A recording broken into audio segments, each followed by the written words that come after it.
ನಮಸ್ಕಾರ ಸ್ನೇಹಿತರೆ, ಈ ದಿನದ ವಿಶೇಷ ಮಾಹಿತಿ ಏನು ಅಂದರೆ ಗ್ರಾಮ ಪಂಚಾಯಿತಿಯಲ್ಲೇ ಇವಾಗ 50ಕ್ಕಿಂತ ಹೆಚ್ಚು ಸರ್ಕಾರಿ ಸೇವೆಗಳು ಸಿಗ್ತಾ ಇದೆ.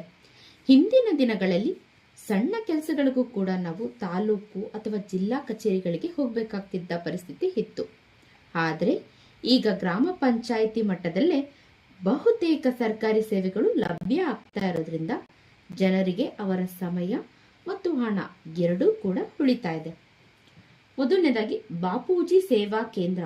ಒಂದೇ ಸ್ಥಳದಲ್ಲಿ ಅನೇಕ ಸೇವೆಗಳು.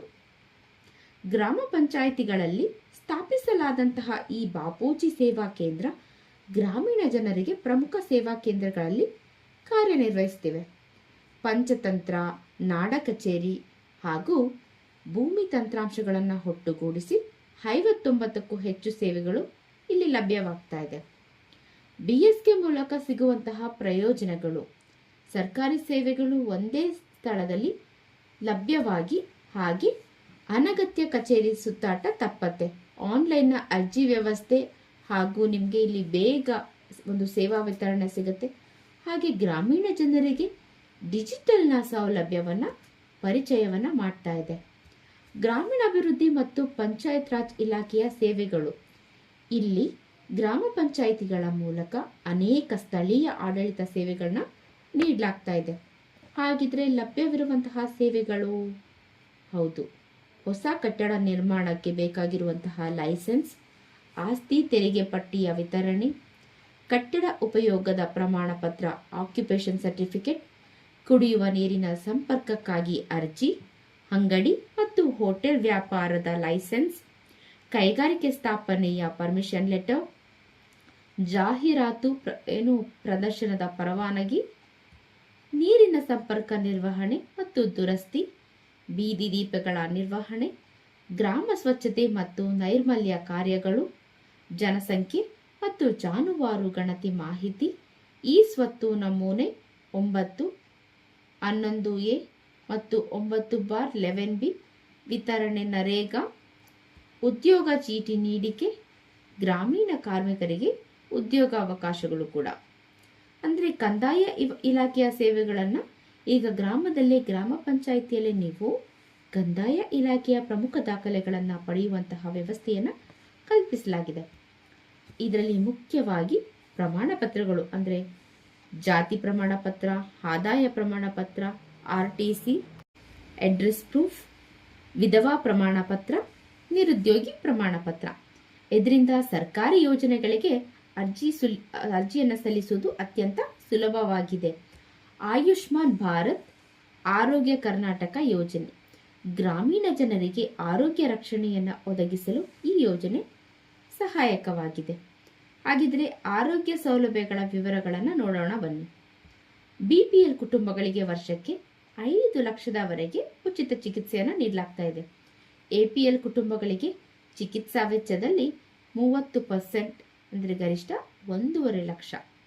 1650ಕ್ಕೂ ಹೆಚ್ಚು ಚಿಕಿತ್ಸಾ ವಿಧಾನಗಳು ಲಭ್ಯ. ಈಗ ಹೃದಯ, ಕ್ಯಾನ್ಸರ್ ಮತ್ತು ಕಿಡ್ನಿ ಚಿಕಿತ್ಸೆಗಳು ಕೂಡ ಒಳಗೊಂಡಿವೆ.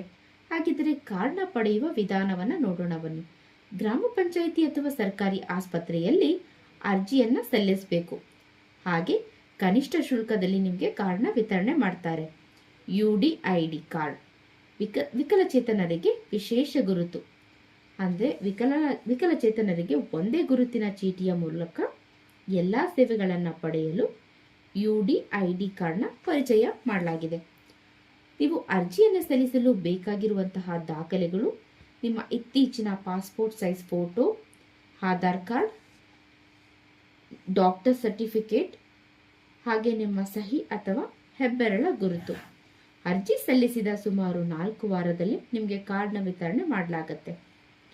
ಕಟ್ಟಡ ಮತ್ತು ವ್ಯಾಪಾರ ಪರವಾನಗಿ ನಿಯಮಗಳು: ಗ್ರಾಮ ಪಂಚಾಯಿತಿ ವ್ಯಾಪ್ತಿಯಲ್ಲಿ ಯಾವುದೇ ಕಟ್ಟಡ ಅಥವಾ ವ್ಯಾಪಾರ ಆರಂಭಿಸಲು ನಿಯಮಗಳನ್ನು ಪಾಲಿಸುವುದು ಕಡ್ಡಾಯ. ಮುಖ್ಯ ನಿಯಮ ಏನು ಅಂದರೆ, ಪಂಚಾಯಿತಿ ಅನುಮತಿ ಇಲ್ಲದೆ ಕಟ್ಟಡ ನಿರ್ಮಾಣ ಮಾಡಲು ಸಾಧ್ಯವಿಲ್ಲ. 60 ದಿನಗಳಲ್ಲಿ ಉತ್ತರ ಬರದೇ ಇದ್ದರೆ ನಿಯಮಾನುಸಾರವಾಗಿ ಕೆಲಸವನ್ನು ಆರಂಭಿಸಬಹುದು. ಮೊಬೈಲ್ ಟವರ್ ಸ್ಥಾಪನೆಗೆ ಅನುಮತಿ ಕಡ್ಡಾಯವಾಗಿ ತಗೊಳ್ಬೇಕು.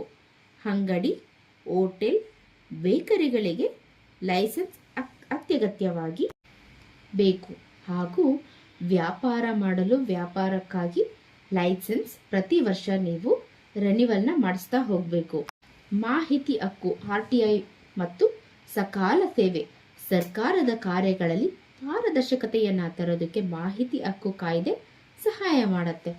ಜನರಿಗೆ ದೊರೆಯುವಂತಹ ಸೌಲಭ್ಯಗಳು: ಯಾವುದೇ ಸರ್ಕಾರಿ ಮಾಹಿತಿಯನ್ನು ಕೇಳುವ ಹಕ್ಕು, ಪಂಚಾಯಿತಿ ಕಾರ್ಯದರ್ಶಿ ಮಾಹಿತಿಯ ಅಧಿಕಾರಿ, ಸಕಾಲ ಸೇವೆಯಡಿ ನಿಯಮಿತ ಸಮಯದಲ್ಲಿ ಸೇವೆಯನ್ನು ವಿತರಣೆ ಮಾಡಿ ಒಟ್ಟು 19 ಸೇವೆಗಳು ನಿಮಗೆ ಕರೆಕ್ಟ್ ಸಮಯದಲ್ಲಿ ಸೌಲಭ್ಯ ಇದೆ. ಹಾಗೆ ಗ್ರಾಮ ಮಟ್ಟದಲ್ಲಿ ಇಷ್ಟೊಂದು ಸೇವೆಗಳು ಲಭ್ಯವಾಗ್ತಾ ಇದ್ದು ಗ್ರಾಮೀಣ ಜನರಿಗೆ ಇದು ದೊಡ್ಡ ನೆರವಾಗಲಿದೆ. ಹಾಗೆ ಸಣ್ಣ ಕೆಲಸಗಳಿಗಾಗಿ ದೂರದ ಕಚೇರಿಗೆ ಹೋಗುವಂತಹ ಅಗತ್ಯ ನಿಮಗಿಲ್ಲಿ ಕಡಿಮೆ ಆಗಿದೆ. ಹಾಗೆ ಆಡಳಿತ ವ್ಯವಸ್ಥೆ ಜನರಿಗೆ ಇನ್ನಷ್ಟು ಹತ್ತಿರವಾಗಿದೆ. ಸ್ನೇಹಿತರೆ, ಇವತ್ತಿನ ಮಾಹಿತಿ ನಿಮಗೆ ಉಪಯುಕ್ತವಾಗಿದೆ ಅಂತ ಭಾವಿಸ್ತೀನಿ. ಎಲ್ಲರಿಗೂ ಧನ್ಯವಾದಗಳು.